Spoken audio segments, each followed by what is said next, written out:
In the barbershop, exactly. Great. That was a great interview with D Rose. And D Rose, he actually said, when he got injured, he kind of took himself from the machine when he got injured, Yep. and he's a much happier person Yep. now. He said, "I read now, I discover now. I know me now. You know what I'm saying? So, it's a funny thing. It's a funny thing. When you think about all that stuff. Yo, what's good? It's your boy Zay. And it's your boy Rashad. And this is the Raw on Purpose podcast. We're taking a moment to shout out my big bro. He's launching his website on Black Friday. His brand is Feed Your Dreams. Right. So do us a favor, jump on this IG page @_Feed Your Dreams. That's right, because what we got to do in order to see our dreams, we got to feed our dreams. So let's go check them out. Tapping, tap into your purpose. Tapping. Check it. They act as if we see, no hear, no speak, no evil. They act as if we see, no hear, no speak, no evil. We tapping into purpose. Raw on purpose. We tapping into purpose. Raw on purpose. Yo, what's good? It's your boy Zay. And it's your boy Rashad. And this is the Raw on Purpose podcast. That's right, the People's Podcast, Raw on Purpose podcast, where we focus on tapping into your true divine purpose and being your authentic self and bringing the best guests, the greatest conversations and topics to help you be more of your authentic self and tap into your purpose in your everyday life. 100%. And you know what to do. If you're following us, find us on Instagram @Raw on Purpose _. If you're listening to us on YouTube or watching us on YouTube, subscribe to our channel. It's Raw on Purpose. Got the notification, hit that bell down below, hit subscribe. We would love to hear from you. Comment, all those things. And then you can find us on all streaming podcasting sites. Spotify, Apple Podcasts, Google Podcasts, wherever it's out there. There's a podcast, we on that. We on that. Believe that. Yep. Got the website coming soon, doing some great things. And like you said, man, we got some great guests. You guys know that we have been in this whole conversation about entrepreneurship, understanding what it takes to be an entrepreneur, getting the ideas, being able to walk out the thing that God placed in your hearts. Like if you go back and listen to the podcast, you would hear us talk about entrepreneurs really are just doing what God told them to do. And they've taken the faith to move. They've taken the action steps to move. And so today we have a great guest with us. Like, I've known this guy for 10 plus years. He has seen me when I didn't have a wife, I didn't have a kid, right? Honestly, I didn't have a quote unquote job at the time, but just serving in ministry. So watching him, doing business with him, seeing where he has come from, because he has come a long way. Like, we've both been able to grow up, seeing him get married. It's just been awesome. So I'm so grateful that my guy took the time out to be able to come and share with you guys. So if you could do us a favor, say hello to Tim Harvey. How you doing, sir? Hey, good. How you guys doing? What's going on, Tim? Doing good, man. So we're gonna jump off, man. Tell us about. Like who you talking about? Me? Man. Yeah. Also, he's big in real estate. I forgot to mention that he's really big in real estate here in the Atlanta area. I know he does a lot of focus in wholesaling, right? Yes. Mm-hmm. So he knows the wholesaling game in and out. I've been watching him grow, him and his partner, like they've been killing it. Anytime I have a real estate question, guys, he's the person I go and talk to about it. So it's so dope to have have him with us today. To be fair, man, go ahead and introduce yourself to the audience. Let them know what you do. Well, first off, just want to say before I get started with anything, I just want to say thank you to my Lord and Savior Jesus Christ. Without him, wouldn't even be here. Super grateful to him for waking me up, allowing me to speak, breathe, talk, get up, walk, everything, drive here, all that stuff. So big ups to him. I'm just super grateful. My name is Tim Harvey. I love Jesus. You know what I'm saying? What else can I say? But most people know me. Most people know me for what I do in business. I am a full-time entrepreneur that specializes in real estate. I've been specializing in real estate since about 2001. Took a break for a couple of years during the recession.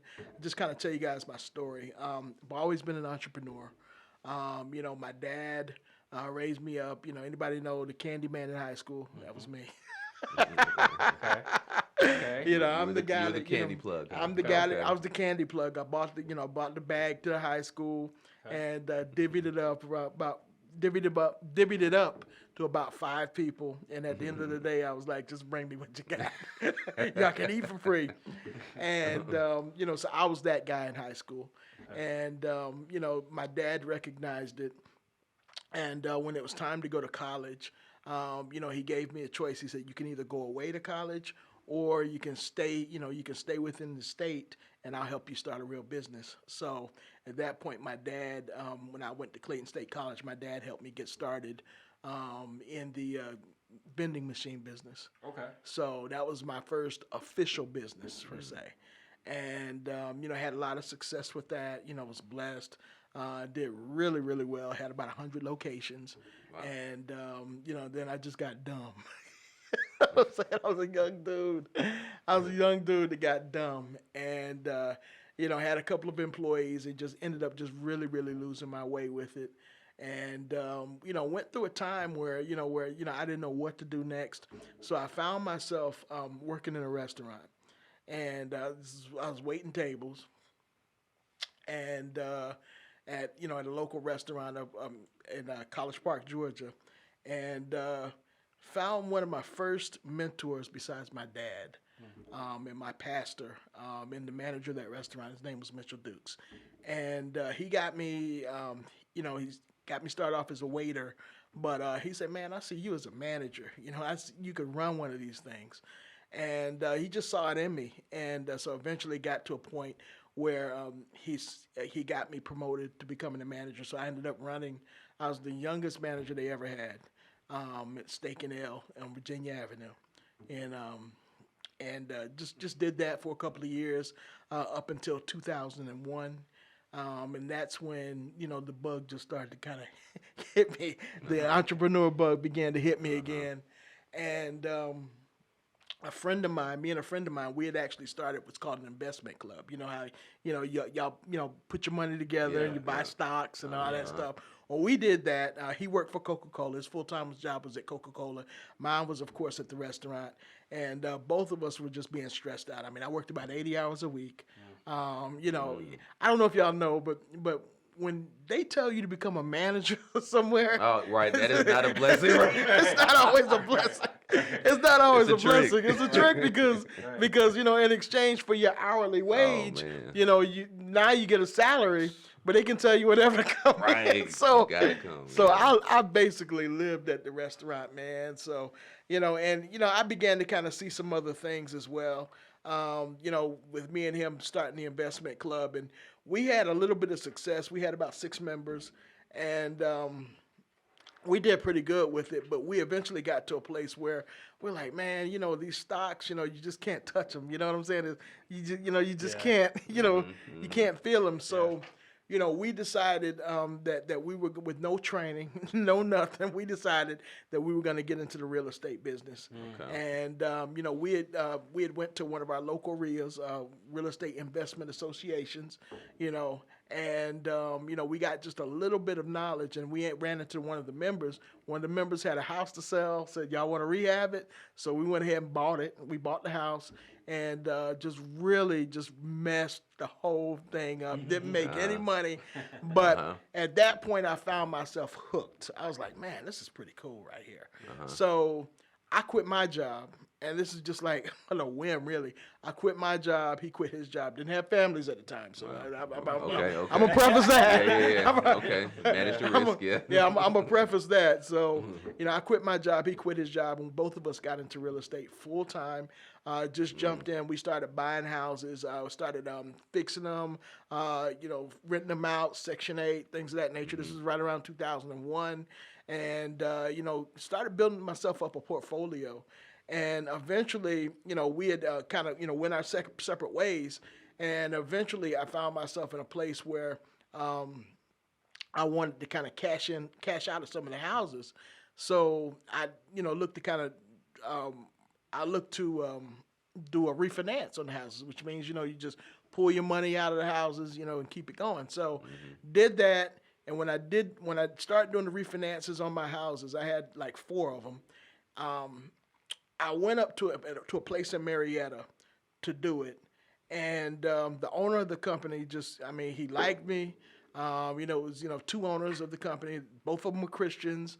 And, they even had a radio show, that they did on Christian radio, 860. And so met those guys, and he eventually said, man, why don't you just do your own deals here? Like I took him to them to do my, to refinance my houses. And they said, man, you can do them here on your own. I said, cool. So he gave me a desk, and this is how I got into the mortgage business. So I began to, I became a mortgage broker at that time, and eventually became a mortgage banker. Mortgage broker meant that, you broker, with the companies that, that you're dealing with, and a banker means that, you actually have some money behind you. So, did that, up until 2007, 2008, there was a crash that happened. Right. And, just totally devastated our industry. Didn't know what to do, had no social media, didn't know anybody else doing business. Everybody I was doing business with was, getting out of the business. Yeah. So I did the same thing. Got out of the business and ended up, I had a little bit of money saved up and just ended up just kind of sitting for about 1.5 years. That don't last forever. Yep.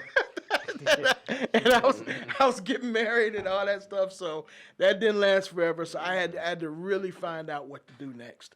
Yeah. And I eventually got a job, and the first job I got was I was at a jewelry store.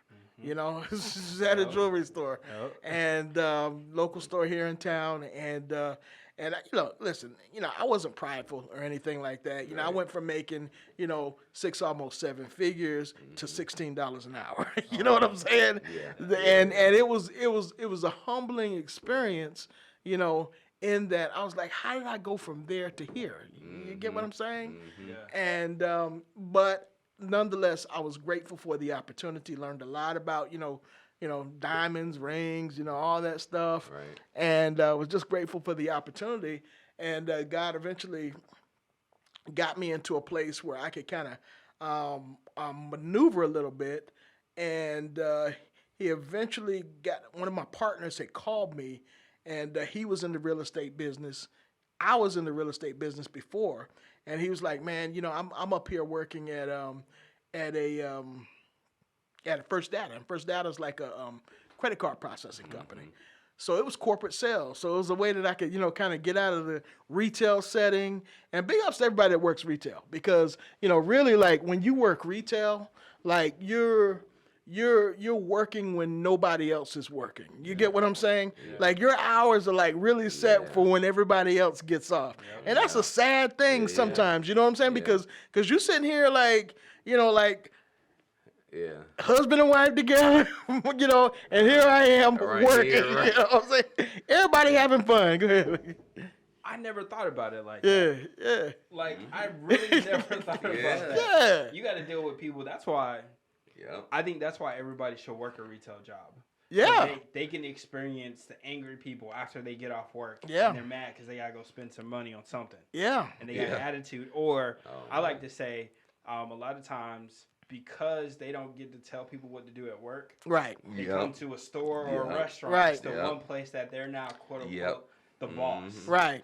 And now it's like, I could be crappy towards you. That's how it is a lot. That's how it is a lot of times, unfortunately. But really, like just for me, I was grateful. I was grateful for the job, but at the same time, it was like, man, everybody else is off. You know what I'm saying?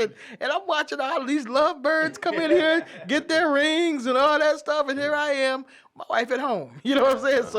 So, eventually, got to a place where my partner, from before, he was in real estate before, and I thank God for connections. God has always, put me in position to have connections with people, and people have always just kind of rocked with me. And it was like, okay, he's like, man, listen, I'm working up at this corporate job, and we're actually doing credit card processing, selling credit card processing over the phone. And I thought it was cool because, now I get a chance to wear a suit, do a little bit of corporate stuff, and kind of gets me out of there. So did that. And when I got up there to work, he was in the what do they call them? Cubicles? Yeah. Okay, all right. Yeah. he was in the cubicle in front of me. I'm sorry, man. Nah, but those dividing things. But he was in the cubicle in front of me, and we just like I didn't know that he was dreaming too about getting back into real estate. And really, we just, we began to kind of talk about it a little bit. We did some network marketing in between there. You know what I'm saying? Yep. Did some network marketing in between there. And, but network, I'm going to tell you guys, network marketing helped me with my mindset. What do you think? It helped me with my mindset. It really did. So, but with that, we began to dream. And, sitting at a cubicle, working the 9 to 5, I was just looking at, like you could look outside the window and you could still see people out there doing their own thing. And I was like, man, how are they doing their own thing? And I'm right here. You know what I'm saying? Like what are they doing that's a little bit different than me? Right. You understand what I'm saying? 100%. Like it's the middle of the day and they're walking outside and here I am in here. Especially when you see that over and over and over Yeah. again. You be like, they got to be. There's something they're doing that I'm not doing. So we began to dream a little bit. And we take our lunch breaks. Myself, big ups to my man Charles Clark. But we take our lunch breaks and we would go. I would go to an old attorney's office, that I used to do business with when I was in the real estate business. And I would see, I was like, God, they're still doing business. I couldn't believe it. I was like, they're still doing business. And, that began to help us dream. So me and Charles, he was in the cubicle in front of me. So every day, we were doing network marketing at the time. So every day we would, we would repeat the mindset stuff to ourselves every day. Like I'm so happy and grateful that I'm a millionaire. Yeah. But we would change it to real estate, doing real estate. So we wrote that down, and every day we would repeat it to ourselves. Now, mind you, we had a pretty good job. I was making about $60,000 a year. You know what I'm saying? Yeah. Mind you, we had everybody around us like, what are you guys doing? What do you guys, y'all want to do more than this? We doing good here. You know what I'm saying? Right. That was the thing. We doing good here. So why you guys want to leave here? Yeah. And we wanted more. We wanted more. We knew that God was calling us to more. You know what I'm saying? At least I knew that God was calling me to more. Yeah. So we began to I began to do what's called driving for dollars. And driving for dollars is where you're actually going out and you're knocking on doors, going to a neighborhood, you're knocking on doors and seeing who needs to sell their house. I began to do that after work. You know what I'm saying? Even on our lunch breaks, we would do that. You know what I'm saying? And I went to a neighborhood down in Atlanta and began to just knock on doors. And I ran into a guy that needed to sell his house. And he was like, you're exactly who I need. And I was like, what? You know what I'm saying? I was like, yeah. And did I know how to do it? Did I know the whole process? No, I didn't know the whole process. Okay. Yeah. I just knew I had somebody that needed to sell their house. Okay. So I called another one of my friends that was doing the business full time. I didn't really know him, but I knew him from YouTube. And at that time, there weren't that many people on YouTube that were actually doing the business per se or talking about it. So I contacted this guy, and I told him about the property. He's like, "Yeah, I can help you with it." He said, "Yeah, I'll buy the property." And so we began to negotiate. And when we negotiated the deal, he basically found a buyer for me. So I put it under contract with the guy, with the seller, and he found the buyer for me. And so we closed the deal. Mind you, I'm still on my job. So we closed the deal. I was like, $12,000. You know what I'm saying? $12,000. You know what I'm saying? Yeah. What was I making on my? I was pulling. Yeah, That's about a quarter of your salary. yeah. Pretty much. Exactly. So I was like, okay, so this thing is real again. You know what I'm saying? Uh-huh. This thing is real again. So in the meantime, Charles, he got excited. So he lost his job. They fired him. They fired him. So I knew it was coming to me. I knew it was gonna happen. You know what I'm saying? Because they knew we were the guys that just didn't really even Didn't really, yeah. we tried, but you understand what I'm saying. Uh-huh. So he lost his job, and then 2 weeks later they fired me. And my boss was the coolest guy in the world. He's still a good friend of mine. He's like, Tim, I gotta let you go. And I said, thank you so much. His name was Ty Carter. Okay. His name was Ty Carter. I said, Ty, thank you so much. And as they were walking me out to HR, they couldn't believe it. They were like, wait, you like this? And I was just happy, because my wife kind of, we knew it was going to happen. So I was happy, and I was like, okay. So the very next day, I was out there knocking on doors. The very next day, I was out there knocking on doors, and that's how I got started back into real estate, back into wholesaling. This was right around 2011. Okay. Wow. And God has, he's blessed me ever since. Got an opportunity to, a couple of years later, myself and my partner Will, the one we're talking about, we got a chance to, I met him, and we started a, wholesaling meetup in 2015, teaching other people, how to do the business. And, we've been able to help hundreds of people, get started in the first time doing business. Justice behind you. He's done a couple of deals.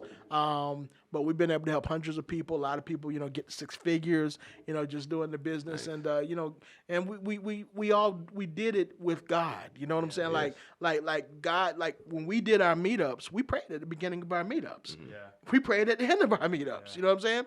When people wanted to partner with us, when they found deals, the way I found that deal, and they wanted to partner with us to find out, how to get a buyer or whatnot, we prayed with them. Yeah. Because God was first above anything. I'm not just saying it. You understand what I'm saying? Right. It's like He's the center of our lives. So that's the thing that separated us from anybody else, that was out there in the city doing business. And I truly believe that without Him, I wouldn't even be here. So 100%. Wow. Right. Wow. Man, that's incredible. Right. Seriously. That's incredible. So, I came in, and when I met him, he was at the jewelry store. Yeah. And we were doing this company called, it's still around, Five Blue. It's still around. And I'm glad you said that about network marketing. Because a lot of people trash network marketing. Right. And it's like the one thing that you may not, if you use the tools that they teach you, you can dominate a different industry. Right. Because some people, network marketing is just not for some people. Right. Right? But the things that they teach you, the way that they open your mind. My God. Like, again, we're sitting in my studio. Right.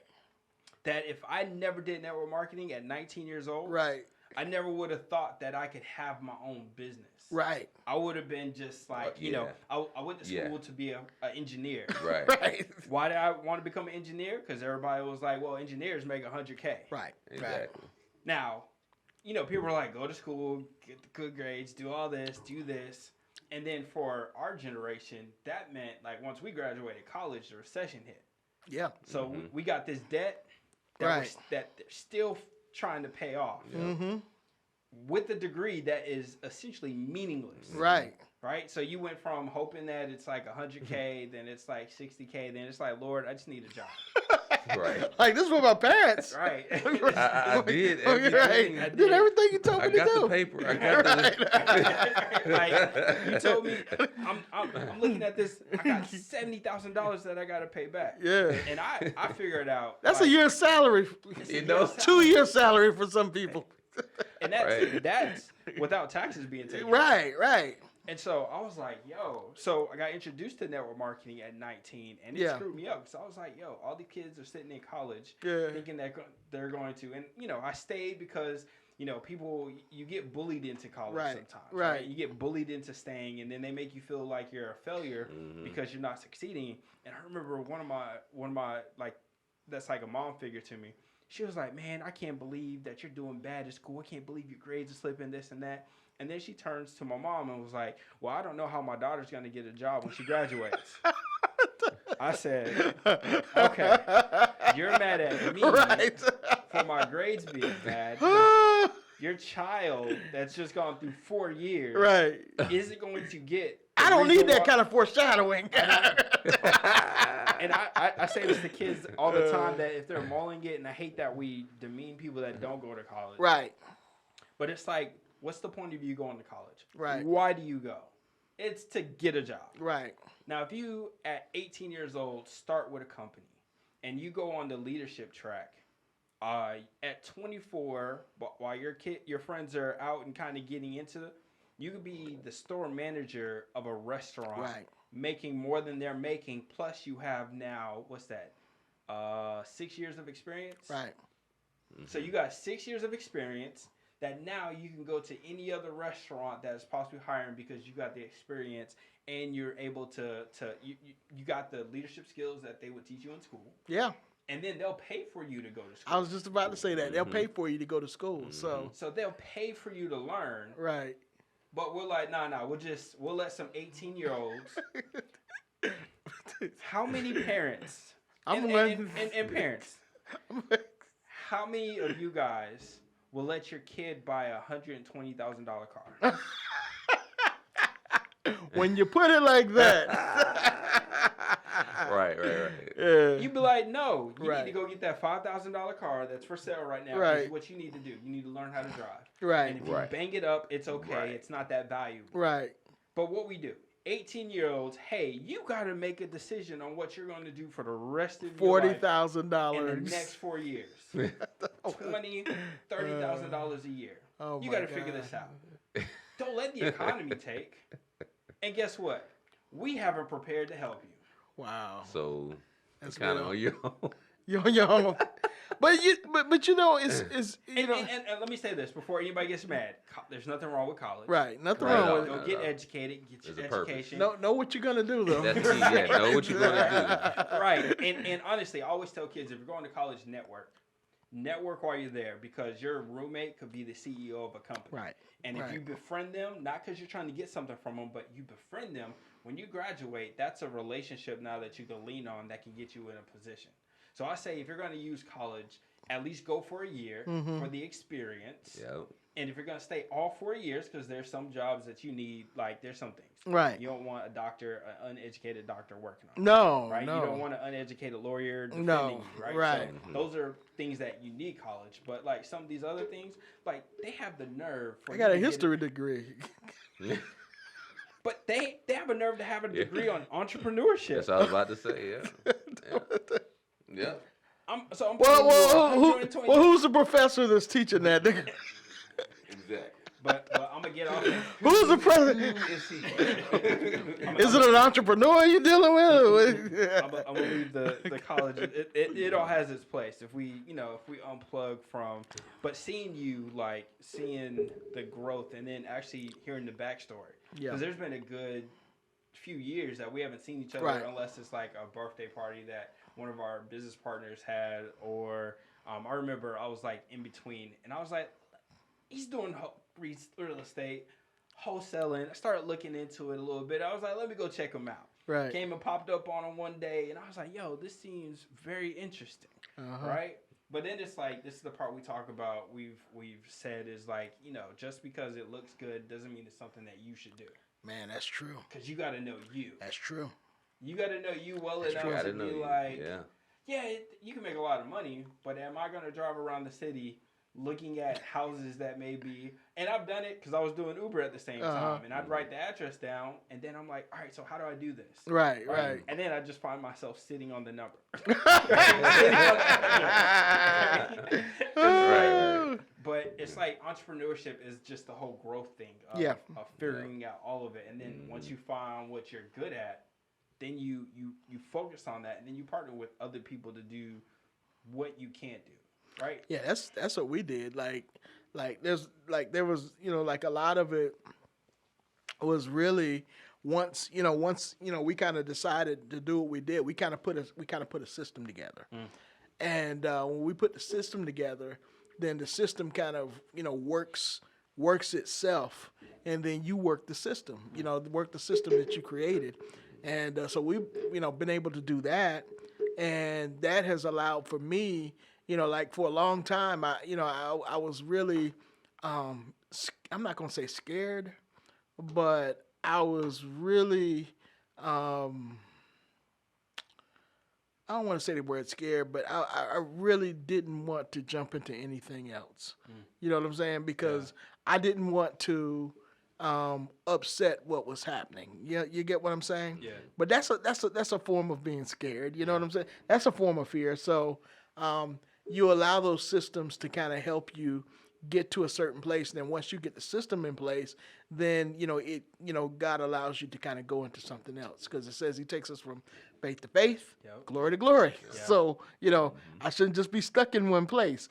Even though I've escaped what they would call the rat race of working for somebody else, that doesn't mean I should be stuck in the place I'm at. I'm an entrepreneur now. Okay, great. You know what I'm saying? Don't be stuck there. You know what I'm saying? So, I had to have that conversation with myself. 100%. And one thing that I heard throughout the story is you had to keep making changes. Yeah. You had to adapt, right? And then also with adapting, there are certain principles that you had to have in making those different choices, right? Because, and I could be wrong, but I'm sure there's people that came to you with business opportunities that they had no integrity. All the time. And so your principles had to stand strong. Right. So let us know. Share with us, what are some of the principles that you stand on when you're vetting business opportunities, even deals that you're doing with people? Because I know some people probably come in with some stuff that they quote unquote is on sale, but really it's not, and they're trying to lie or get over. So I mean, you see that, you see it a lot, because like really, like in the game that we're in, like we're in a game of salesmanship. You know what I'm saying? Just to keep it 100%. Sometimes you're dealing with sellers. Sometimes your sellers aren't going to tell you the complete truth. And then sometimes your buyers aren't going to tell you the complete truth, and that's okay. We know what it is. But for me, what I do is I don't mind dealing with people. What I do on a day-to-day basis with my team is different from dealing with the world as far as just doing business. You get what I'm saying? Right. I'll do business with the world. You get what I'm saying? Yeah. But they won't necessarily be a part of my team. Does that make sense? Yeah. So and with that being said, with somebody that's a part of my team, there are certain things that I look for from a standpoint of integrity, loyalty, those kinds of things I look for. Do they love God? You know what I'm saying? They love Jesus. 100%. Jesus. 100%. But those are the things I look for with people on my team. But as far as doing business with the world, I believe that, as, quote unquote, and I'm a minister of the gospel of Jesus Christ, legally. But I also believe, where I serve in a local church. I serve in a local church as a minister, licensed, ordained minister. But I also believe that with my business, I've been sent out. You get what I'm saying? So I'm an ambassador. I'm an ambassador for Christ. That's who I'm an ambassador for. Right. So in what I do on a daily basis, I'm going to represent Him. You get what I'm saying? Yeah. And when people see me, they're going to, work to see Christ, hopefully. You get what I'm saying? So that's why, the whole thing about doing business with others, I won't shy away from, because I believe that the interaction that a person has with me is going to affect them more than it affects me, from a standpoint of I can be an influencer. And when I say an influencer, the Bible says to seek ye first the kingdom of God. Right. And if you seek, this Luke 6:33, I believe, but if you seek first the kingdom of God, all these other things will be added unto you. So what's added unto you? The influence, the purpose, the money, everything. So I believe if I seek him first, then I'll be able to influence others. They may not be Christians. 100%. They may not be Christians, but I can influence them, and they can at least say that interaction that I had with that Christian was a good one. And if it's not a thing of I'm leading them to salvation, then I can plant that seed. 100%. You know what I'm saying? Gotcha. And the Bible teaches us to be wise, in how we in how we evangelize. Yep. So I just think that every opportunity to do business with others that may not be of your same faith is an opportunity for you to influence them. I think that's and the help bring them beauty over. of business and entrepreneurship Yeah. is that, like I said, it's about the network. It's about the connection. It's not about necessarily, trying to necessarily have to go the route of the center place of the church and evangelizing the necessary from that, but knowing that you in your everyday life and what you do, where God's placed you and your purpose is your immediate ministry, and that you're an extension of God with the heart and the mind of Jesus, that they see when they see you, they see him. Right. Right. And that's why we gotta, carry ourselves in a certain type of way, and first things first or whatnot, so that they have that interaction, because most people won't come to church. Right. Most people won't come to They ain't these coming to places where church. most Right. Christians dwell, Right. right? But they should But see they want to hear and about know. that real estate. Exactly. Exactly. And that's the beautiful part. Yeah. The guy uses all these different parts of business and commerce and economics and just life is as it is, just to connect. Yeah. 100%. So Connect, yeah. so just like I'm of the belief that you have to do both. So I do serve in my church. Right. Listen, there's a movement out there that says you don't need church. Well, Jesus is married to the church. 100%. You know what I'm saying? So 100%. I believe to serve in your church, but you also, Also. you know what I'm saying? Like it's both things. Yep. And I think people want to choose. They want to say it's either this or that, but it is both. Yep. And you got to be cognizant of that. Yep. And real. it's like, as we even talk about principles, we're seeing how our country is becoming more and more immoral. Yeah. Right. And if you notice that the more and more people that walk away and leave church, right, and everybody wants to be like, it's the four walls. Like God tells us not to forsake the assembly of the Right. brethren. Right. Because there's a certain strip that comes Come in, on, man. because it's community. Right. Right. It's a community Right. of believers coming. Now, has people done wrong to Sure. people in the church? Because they're Yes. people. They're people. Right. But it's like, when your job wrongs you, do you quit? You don't Or quit do your you job. go back You there for a purpose. and clock back in, right? That's right. But That's it's right. like, oh, it's because they're. I was like, okay, so that's the problem. We think that going to church is something that we're supposed to get, right? I hear people always say, Oh man, come on, that's real. I always say, like, I'm not being fed. And I was like, I sat there and sat with that thought one day, and I was like, what's the purpose of us eating? Why do we eat? What is the purpose of us eating? The purpose for us to eat is so that we can have the energy to do something. Right. Right. So if you're coming in to get fed by a ministry, by a pastor, that means after you eat the substance of what they share with you, you are now to go out and do something. That's With right. that, That's right. okay. Right? It's not for you to have a hurrah session with yourself. Right. It's not for you to go to God to get what you want. Right. And not nothing else. It's not for you to go have the big house, to have all that. Because first of all, God never promised us those things. He didn't promise it. One Right. thing he did say is you will have troubles. He said Right? that. Yeah. And it's like when He I had hear some people- tribulations. people be like, how can you say God is good whenever stuff happens? I was like, well, when did we learn? Who told us that bad things are not supposed to happen Right. in our lives? Right. Right. Who told us that only good things are going to happen in our lives? Right. If that's the case, Jesus would have never had to get on the cross. That's right. So what are we? So when people, I'll be like, okay, just say that. He would have had to go up to that mountain and pray so hard till his blood was coming out of his eyes. You know what I'm saying? And he said there was like, Lord, take this cup from Take me. this away from me, Oh, right? man. Okay. I Right. wanna deal So with we this say, being so we this say, way. so we saying we say we want to be like Jesus, Right. That's what we say, right? What about not that part? I made them. I wouldn't say the mistake, but I've learned the lesson of I asked God to give me His heart. Right.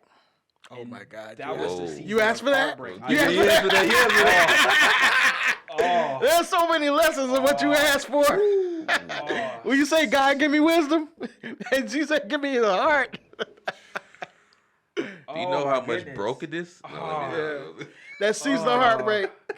Oh, Yeah. oh, it's been like I'm recovering from. Yeah. I'm recovering, Yeah. and it's like, people be like, God didn't answer my prayers. I was like, yes, He did. He said no. No is an answer. It's not an answer. Not what you agreed wanted, to, right? But He answered. Right. He said, not now. You Right. just have trouble accepting it. Right. You want Him to say yes to everything. Right. I'm like, have you ever told your kid yes to everything? What happens? Be dangerous. They turn dangerous. into the kid. Right. It turns into the kid that gets drunk, drives, The crashes reckless- into yeah. somebody, Right. and then goes to court, and they're like, well, he suffers from influenza. Like, he has affluenza. And so then he then learned the lesson, and he goes out and does it again. Right. It's like, no, consequences cause you to rethink decisions. Yeah. Exactly. Yeah. Right? Everything has a consequence. Yeah. Uh-huh. Everything. We Every think action, like yeah. you have to, like, yes, God gives you free will. Mm-hmm. Right? And even in this part of as we're sharing even the gospel with people, it's like God's a gentleman. Yeah. He's not going to force you to be on His team. That's right. That's right. Right. He's a gentleman. That's right. He's going to put people in your life to give you the opportunity. And if you continue to reject Him, well, you don't deserve to spend eternity with Him. That's right. So it's like, again, going back to how could a good God have such a bad place for you to go to? And it's like, well, I didn't make that I choice. didn't You make did. that. You did. I Right. gave you opportunity Right. after. Then they say, what if they never? I was like, well, no, God visits in your dreams. Right. God, there's TV. There's so many. things. Everybody's having an opportunity. Everybody's gonna have an Yeah. opportunity. Yeah. And it's up Exactly. to you to take advantage of it. Wow. Right. Wow.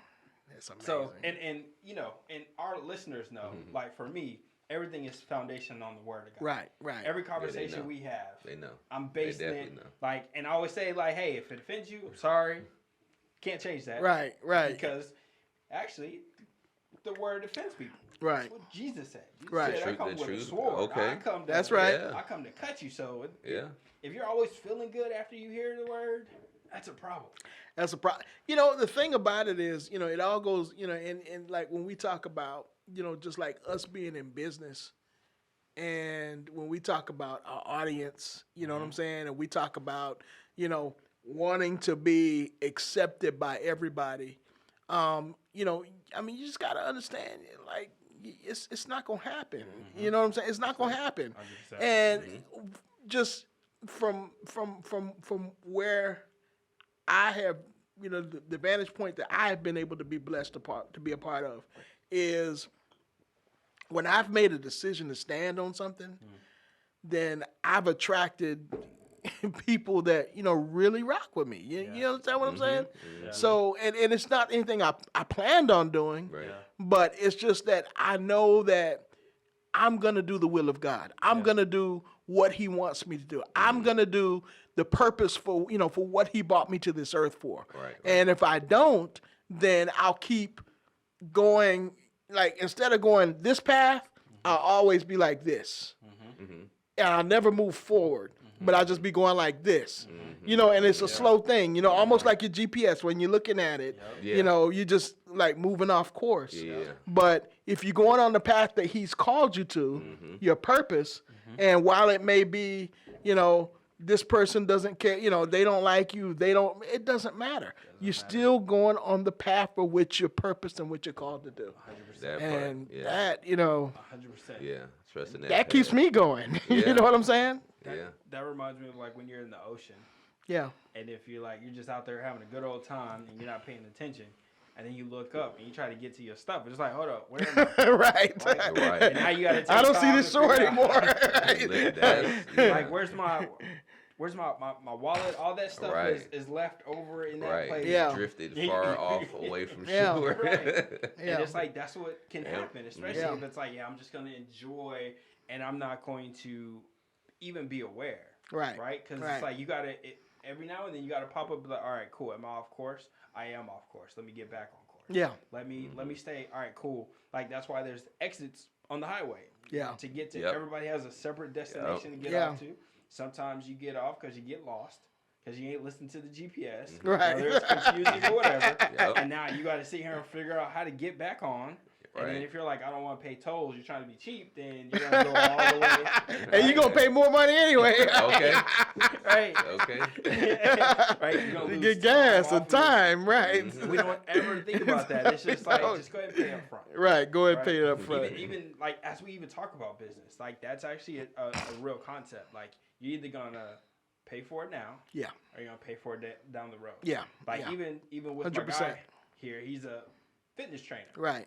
right? And we always talk about it's like you can change your diet now, right? Right. Yep, And- you can do that and work eating now. organically is expensive. Mhm. Yep. You can do that now, Right. or you're gonna spend 10 times that At the going to a hospital. doctor. Right. Wow. Yep. Voluntarily, involuntarily. Involuntarily. So it's like voluntarily now, proactively do what needs to be done for yourself, Yep. and then that will help you out to where you can actually enjoy your health, your wealth, 100%. and not be subject to having to fight for your health to where you can't buy it. Yep. Wow. You can't Wow. invest in it. That's There's nothing real. you can do about Jesus. it. Yeah. I guess somebody need to hear that. I did. Right. I mean, because you think about like, even talking about the health thing, you look at, what was it, Steve Jobs Yeah. passed away from cancer. Mm-hmm. He had all the money in the world Right. and couldn't get away from it. Right. So if a rich man that has all the money in the world can't pay for his health to be where he wants it to be, well, that lets us know, even for us, that it's not there. We have to do our part. Right. And I don't know how, his exact situation, but it's like disease hits everybody, Yeah. right? Death hits everybody, right? Just like they say, there's two things you're going to do. You're going to die and you're going to pay taxes. Right. Two things that are just known. Right. And it's like you gotta be able to take care of yourself. And as an entrepreneur, it's even more vital for you to take care of yourself. Yeah. Well, I mean, you're telling the truth, because and I'm thankful. My wife, she works at Atlanta Public Schools, so I'm grateful. I got benefits, but as an entrepreneur, 9 times out of 10, you're gonna have to pay to go to the doctor every time you go. You know what I'm saying? Or you're gonna have some kind of expensive plan. So it is important that you work to eat right. But here's the thing: the reason that God has kind of blessed you with the time, as an entrepreneur, like you're blessed with time. Right. So with that time, that gives you an opportunity to work to do something. Like you can pray. Like I remember when I was on my job, I couldn't pray. Like I was like, God, when do I don't have any. You had to, I don't have any time to pray. I don't have any time to really, because there's that thing between, the job and God, that kind of thing. Yeah. But I don't have time to pray, time to eat right, those kind of things. So God blesses you, with that opportunity of entrepreneurship, Right. which gives you the time to be able to do that. Right. Do I do it all the time? Not like I should when it comes to eating, but that's what it's for. That's what Right. the freedom is for, to give you that time to do the things that you should be doing. Yeah. Yeah. And it's like, as an entrepreneur, it's tough. Like, actually, it was crazy for me. I actually lost more weight when I was working a job Yeah. because, like, the structure Stress of, weight.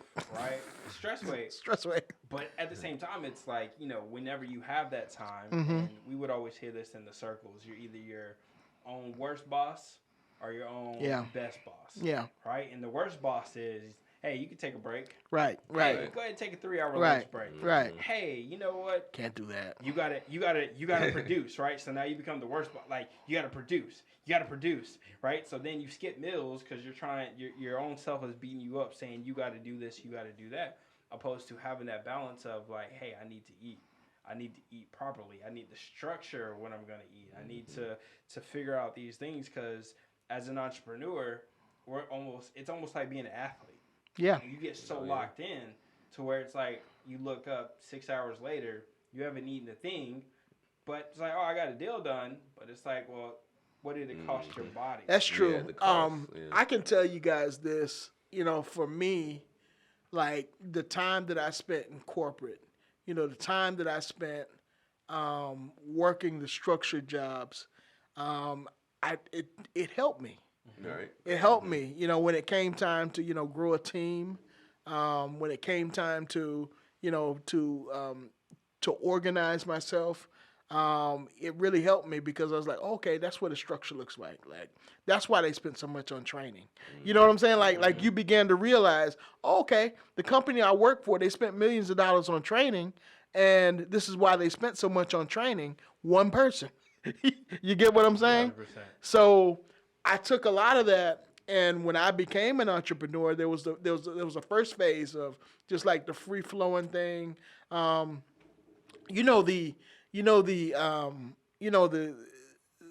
What you see in your mind when you're thinking about entrepreneur. I'm sitting back on an island just chilling. You know what I'm saying? That's the thought process. I'm sitting back chilling, enjoying a margarita or something like that. Yeah. But the reality is you better take the training that you got from the quote unquote corporate job and the corporate culture and apply that to what it is you're doing. So there was a couple of phases that I had to go through. First phase, when I was just making money. You know what I'm saying? Like, oh my God, I made $100,000. You get what I'm saying? Like, my God, this is great. You know what I'm saying? But then you don't have the discipline to go back and do it again. Yeah. So that's where you've got to go back and, look at, hey, I got the system, I need to put in place. That was like my job. You know what I'm saying? Right. For the people that work with me, this is what I have to do. So I want to dive in deeper on that. Because one thing that we always talk about is like before you leave your 9 to 5. Yeah. Right? Yeah. Have a nest egg and then understand like what your 9 to 5 teaches you that you actually implement in your business. 100%. Right? But we're definitely going to jump into that. Okay. Right? Because we're getting along, great conversation, and you good to stick around with us? We're gonna jump. So he's sticking around, guys. We're gonna do a part 2. Yeah. We have to. Come the on. conversation's so great. We don't want to, we just want to. We want to keep it moving. At the same time, we want to give you all a little bit of a break. There's a lot of content that has been shared. A lot of stuff to digest. So we want you guys to tune in to part 2. Again, we appreciate you taking the time to watch. We appreciate the time that you put in to listen. I hope you take some of the stuff that was shared and implement them in your life to help you be a better entrepreneur, to give you the mindset of really the journey of what it is to be an entrepreneur. A lot of people think it's like this, but in reality, Tell them what it is. it's like this. Okay. Like this. So guys, go ahead, jump on to part 2. Until next time, it's your boy Zay. And it's your boy Rashad. And this is the Raw on Purpose podcast. Awesome. Keep tapping in. Tapping to your purpose. Tapping. They act as if we see, no hear, no speak, no evil. They act as if we see, no hear, no speak, no evil. We tapping into purpose. Raw on purpose.